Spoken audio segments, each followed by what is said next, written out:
어제는 가나안 땅 북쪽에 그돌라오멜 왕의 동맹군과 또 소돔을 포함한 5나라의 동맹군의 전쟁에서 그돌라오멜의 동맹군이 승리를 거두므로 롯을 포함한 소돔에 있는 모든 사람들 다 잡아가고 또 그들의 모든 재산을 다 빼앗아 갔다는 이야기를 살펴보았습니다.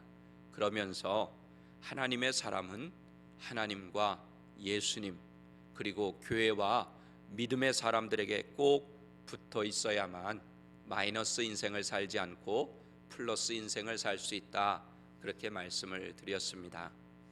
이어서 오늘 본문은 아브라함이 자신에게 있는 소수의 무리들을 이끌고 쫓아가서 그돌라오멜의 연합군과 싸워 포로로 잡혀간 롯과 또 다른 소돔 사람들 그리고 빼앗겼던 모든 재산을 다시 찾아오는 이야기를 기록하고 있습니다. 저는 오늘 본문 말씀에 의지해서 돌이키는 것이 은혜다라는 제목으로 롯의 모습을 통해서 점점 소돔과 고모라와 같이 변해가는 이 시대를 사는 우리에게 주시는 은혜를 나누고자 합니다. 아브라함은 조카 롯이 그돌라오멜의 연합군에 사로잡혀갔다는 소식을 듣자마자 자신의 집에서 길리고 훈련된 318명의 사람들 또 동맹을 맺은 마물의 세 형제와 함께 동맹군의 뒤를 쫓아갔습니다. 여러분들, 동맹군하고 318명하고의 싸움 어떻게 생각하십니까? 일단은 이거는 말도 안 되는 싸움이고 무모한 싸움입니다. 그런데 오늘 본문은 아브라함이 듣자마자 자신의 조카 롯이 사로잡혔다는 소식을 듣자마자 쫓아갔다고 했습니다. 우리 오늘 본문 14절 다시 한번 읽어보겠습니다. 아브라함이 그의 조카가 사로잡혔음을 듣고 집에서 길리고 훈련된 자 318명을 거느리고 단까지 쫓아가서. 아멘. 오늘 말씀을 읽으면 왠지 사사기에 나오는 사사 기드온이 300명의 용사를 가지고 10만 명이 훨씬 넘는 군대를 물리친 그 전쟁 이야기가 생각이 납니다. 어쨌든 개인 집에서 자신들의 가축들 지키고 자신들의 치안을 위해서 훈련된 사람들, 그 사람들 318명, 그리고 소수의 동맹을 맺은 주변의 사람들만 데리고 네 나라, 물론 이 시대가 고대 사회이고 부족 사회이긴 하지만 어쨌든 한 부족도 아니고 네 부족이, 네 나라가 연합한 그 군대를 맞선다고 하는 것 자체가 무모한 행동이었습니다. 인간적인 생각으로는 말도 안 되는 어리석은 행동같이 보입니다. 성경이 여기에서 아브라함이 동원한 자기 집에서 길리고 훈련된 318명, 이 숫자를 굳이 기록한 이유가 있을 텐데 여러분들, 그 이유가 무엇이라고 생각하십니까? 저는 첫 번째는 이 세부적인 318명 끝자리까지 정확하게 기록한 것은 이 사건이 그냥 이야기가 아니라, 지어낸 이야기가 아니라 확실한 실제로 일어났던 역사적 사건이라는 것을 강조하기 위해서입니다. 또 두 번째는 그돌라오멜의 연합군에 비해서 아브라함의 군대는 너무나도 비교도 안 될 만큼 적은 수였습니다. 그럼에도 불구하고 아브라함이 승리한다면 그것은 하나님께서 함께해 주셨다고 하는 증거가 되기 때문인 것입니다. 아브라함과 그의 집에서 길리고 훈련된 사람들은 우리 지도에서 보시는 대로 사해 남서쪽에 위치한, 밑에 있는 작은 원이죠, 그곳에 위치한 헤브론 지역에서부터 가나안 땅 최북단인 저 위쪽에 타원형에 있는 곳 단까지 쫓아가서 그들을 쳐부수고, 또 다메섹 북서쪽에 위치한 호바까지, 맨 위의 지역입니다, 거기까지 추격해가지고 모든 빼앗겼던 재물, 조카 롯의 가족들, 그리고 모든 재산들, 다른 사람들까지 다 찾아서 옵니다. 한번 보세요. 저게 이제 지도라서 가까워 보이지만 절대로 가까운 거리가 아니잖아요. 그 318명을 데리고 연합군을 저 위까지 쫓아가서 결국은 다 구해오고 다른 사람들까지도 다 살려서 데려옵니다. 찾아왔다는 것입니다. 오늘 본문 16절 함께 읽어보겠습니다. 모든 빼앗겼던 재물과 자기의 조카 롯과 그의 재물과 또 부녀와 친척을 다 찾아왔더라. 아멘. 하나님께서 아브라함과 또 아브라함과 함께한 사람들을 대적하면 망하게 되고, 아브라함과 함께한 동맹들은 더불어 승리를 누리게 된다는 사실을 보여주신 것입니다. 아브라함이 어떤 사람입니까? 부르심을 받을 때 하나님의 약속을 받은 사람입니다. 어떤 약속이에요? 내가 너를 축복하는 자에게는 내가 복을 주고 내가 너를 저주하는 자에게는 내가 저주하리라, 이렇게 말씀하신 그 복이 아브라함에게 있었기 때문에 아브라함 때문에 다른 하나님을 알지 못하는 사람들까지도 다 생명을 얻게 된 것입니다. 그리고 소돔과 고모라의 사람들까지도 다 구해 주심으로 이방 민족까지도 살리는 복의 근원이 바로 아브라함이라고 하는 것을 보여주셨습니다. 이렇게 하나님은 하나님이 택하시고 언약의 말씀을 주신 의인 한 사람 아브라함으로 말미암아 조카 롯도 살려주시고 전쟁 때에 끌려갔던 모든 자들에게 하나님을 알지 못하는 다른 사람들까지도 해방과 자유를 누리는 복을 주셨습니다. 그리고 나중에 나오지만 아브라함과 동맹을 맺은 그 사람들도 아브라함 때문에 분깃, 즉 전쟁에서 얻은 전리품들을 다 받게 됩니다. 이 외에도 의인 한 사람을 통해 살리는 하나님의 생명의 역사는 성경 곳곳에 나옵니다. 대표적으로 노아는 당대의 의인으로 하나님께서 새 역사를 시작하실 때 쓰임을 받았고, 또 요셉 한 사람을 통해서 이스라엘 민족을 70명에서 200만 명 가까이 되는 사람으로 하늘의 별과 같이 바다의 모래같이 번성시키는 데 사용하셨습니다. 또 모세 한 사람을 택해서 200만 명이나 되는 이스라엘 민족들을 애굽에서 탈출시켜 가나안 땅으로 인도하게 하셨습니다. 무엇보다도 우리 하나님께서는 그 아들 예수 그리스도 한 분을 통해서 온 인류를 구원해 주시는 구원의 역사를 이루셨습니다. 그 한 분을 통해 우리는 지금 구원의 은혜를 누리고 있습니다.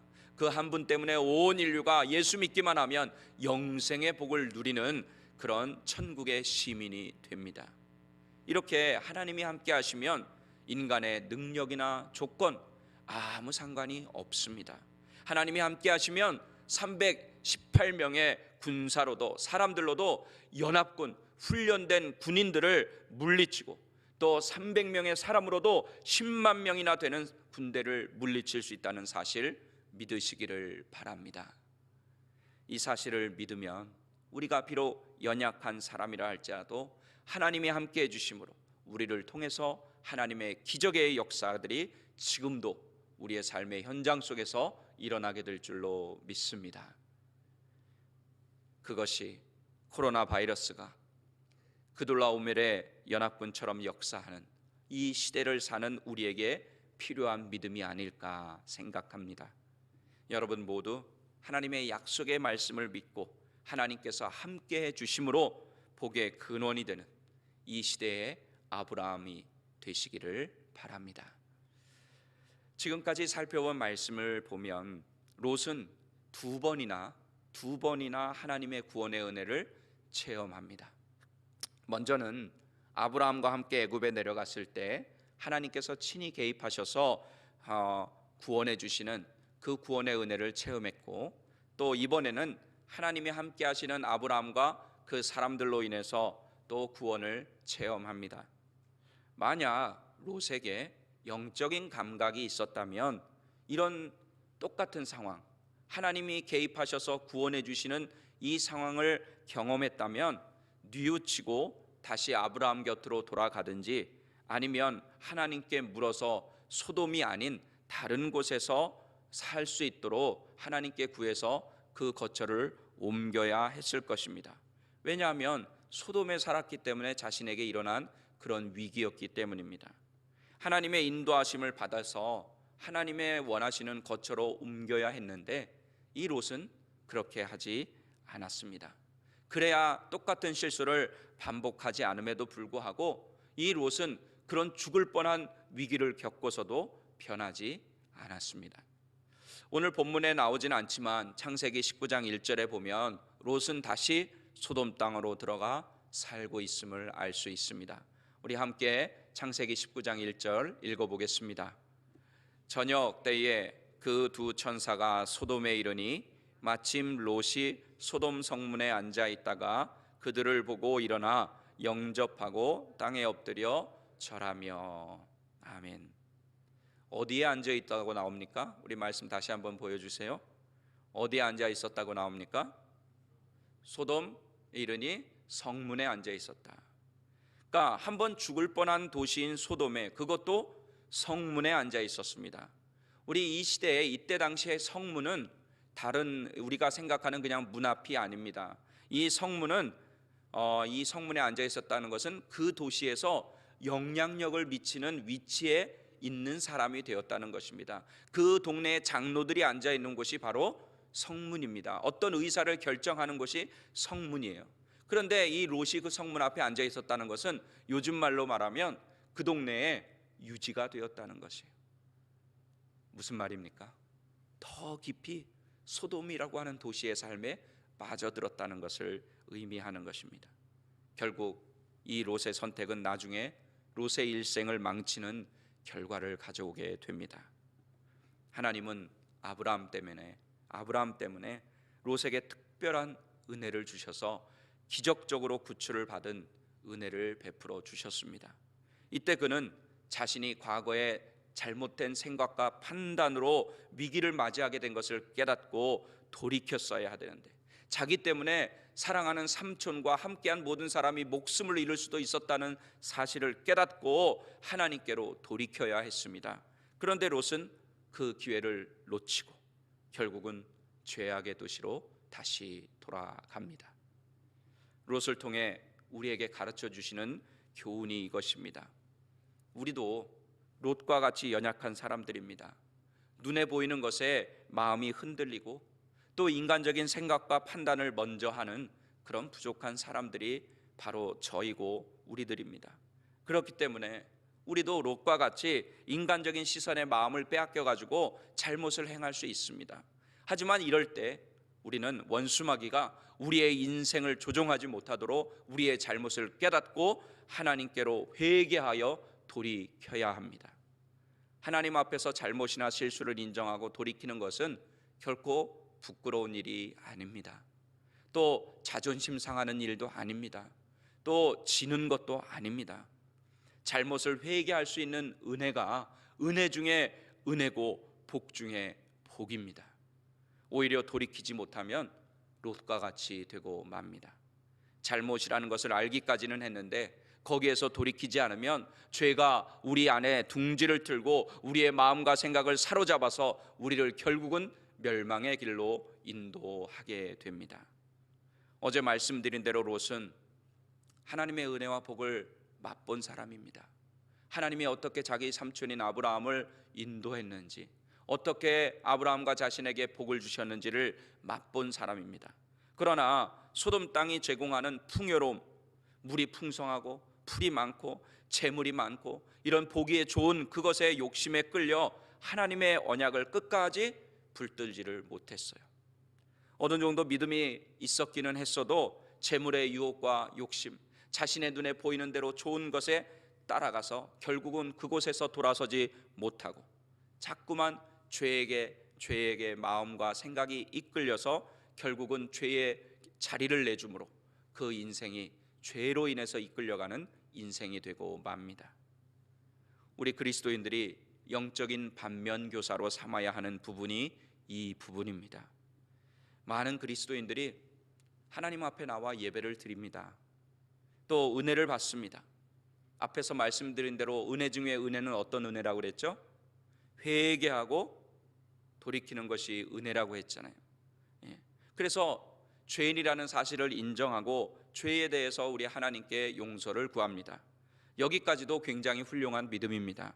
그래서 그런지 여기까지가 회개라고 생각하는 분들이 의외로 많습니다. 물론 온전한 회개에 이르기 위해서는 이 단계들을 다 거쳐야 됩니다. 내가 죄인이라는 사실을 깨달아야 하고, 내 죄를 하나님께 고백하고 십자가의 보혈의 공로를 의지해서 우리의 죄를 용서해 달라고 구해야 합니다. 이 단계를 다 거쳐야 됩니다. 그런데 여기서 우리는 어느 단계까지 나가야 되느냐, 회개의 의미를 한번 살펴봐야 합니다. 진정한 회개란 뭐냐? 내 죄를 깨닫고 아까 말씀드린 대로 그 과정을 다 거쳐서 죄에서 돌아서는 단계까지 가는 것이 바로 진정한 회개입니다. 죄와 세상을 향해 있던 우리의 삶을 하나님께로 방향을 돌이키는 것. 내가 죄로 향해 있었다고 하면 내가 회개하고 하나님께 죄의 용서를 구하고 거기서 그치는 것이 아니라 내 삶의 방향을 하나님께로 돌리는 것, 돌아서는 것, 돌이키는 것, 여기까지 가야 진정한 회개입니다. 근데 죄를 깨닫고 용서를 구하는 것까지 회개라고 생각하고 거기까지만 하는 분들이 많습니다. 여러분, 온전한 회개는 죄에서 돌아서는 행위까지 포함하는 것이라고 믿으시기를 바랍니다. 즉, 회개의 열매는 죄에서 돌아설 때 맺을 수 있습니다. 사도 바울은 이것을 죄에 대하여는 죽고 하나님께 대하여는 살아있는 것이라 이렇게 표현했습니다. 우리 로마서 6장 11절 함께 읽어보겠습니다. 이와 같이 너희도 너희 자신을 제가 읽어드리겠습니다. 이와 같이 너희도 너희 자신을 죄에 대하여는 죽은 자요 그리스도 예수 안에서 하나님께 대하여는 살아있는 자로 여길지어다. 아멘. 죄에 대해서는 어떤 자로 여겨야 된다고요? 죽은 자로. 누구에 대해서는 살아있는 자로? 하나님에 대해서는 살아있는 자로 여겨야 된다, 이렇게 말씀하고 있어요. 근데 안타깝게도 오늘 본문에 나오는 롯은 그 단계까지 가지 못합니다. 죄악의 도시에 가서 산 것이 잘못이라고 생각했을지는 모르지만 거기서 돌아서지는 못했습니다. 결국 아브라함으로 인해 받은 은혜, 축복 다 날려버리고 죄를 거듭하며 살다가 결국에는 나중에 하나님의 울타리에서 완전히 벗어나는 멸망하는 마이너스 인생이 되고 맙니다. 저를 비롯해서 예배드리는 우리 모두 오늘 말씀을 교훈 삼아서 회개의 열매를 맺는 자리까지 가는 그리스도인이 되면 좋겠습니다. 그러기 위해서 십자가의 은혜로 죄를 깨닫고 고백하고 용서를 구하며 죄에서 돌아서야 합니다. 죄에 대하여 죽은 사람이 되어야 합니다. 그럴 때 롯과 같은 인생이 되지 않고 아브라함과 같이 복의 근원이 되는 플러스 인생으로 살아가게 될 줄로 믿습니다. 말씀을 정리하겠습니다. 우리 사랑하는 귀한 새벽 예배 성도 여러분, 예수님께서는 우리의 죄로부터 우리를 구원하시기 위해서 이 땅에 오셨습니다. 그러므로 죄를 회개하고 죄에서 돌이키는 것이, 돌아서는 것이 은혜 중에 은혜라고 하는 사실을 믿어야 합니다. 혹시 우리가 하나님과 멀어질 때가 있습니다. 그렇잖아요. 우리 연약하니까, 우리 인간이니까 하나님께로부터 멀어질 수 있어요. 또 죄의 유혹에 넘어지고 쓰러질 때가 있습니다. 그럴지라도 롯처럼 다시 죄로 돌아가는 것이 아니라 죄를 회개함으로 주님께 돌아오시기를 바랍니다. 근데 한번 이렇게 돌아왔다고 해서 우리가 성공하느냐? 또 그렇지 않아요. 또 이것을 반복하기도 합니다. 하지만 우리가 돌아서는 것을 멈춰서는 절대로 안 됩니다. 이것을 몇 번이라도 반복해도 다시금 돌아서고 또 돌아서고 또 돌아서는 것, 계속해서 우리가 돌아서야 합니다. 행해야 합니다. 몇 번이라도 괜찮습니다. 우리 예수님이 말씀하셨잖아요. 몇 번이라도 괜찮다고.